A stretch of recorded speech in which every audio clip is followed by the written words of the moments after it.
Ngikubingelele ke mthando wezemidlalo engalesi sikhathi ngibingelele kuphi nakuphi la ubukele khona ke makuthi ke usuku lakho lokuqala ukuyona ke le channel awenza kanje mntana sekhaya awulike ivideo bese ke uya subscribe kuyona ke i-channel ungaphinde ke uciphize notification bell ukuze uthole ama notification ke uma kukhona ke ivideo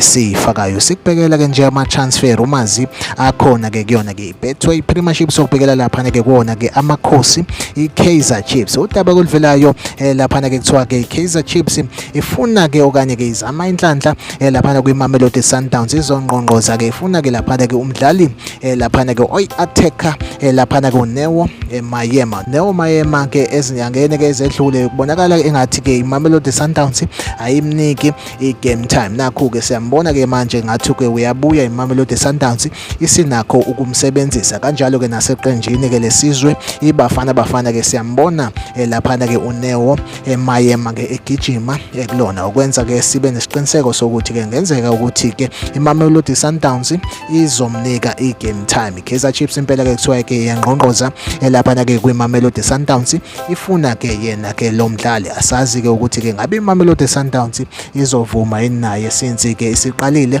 ukuthi ke imsebenzise for kuona ke ama games ayo ilapha ke iMamelodi Sundowns. Kodwa nje update engiyiphethe ukuthi ke Kaizer Chiefs impela ke iyaphusha ekuthenini ke igcine ke imtholile lapha ke uNeo Mayema oyi-striker okanye ngithi ke oyi-attacker kuyona ke lapha ke iMamelodi Sundowns. Yona update engiyiphethe ke njengamanje like ivideo bese ke uya subscribe kuyona ke i-channel mina nawe asihlangabezane kwivideo elandelayo isale kahle.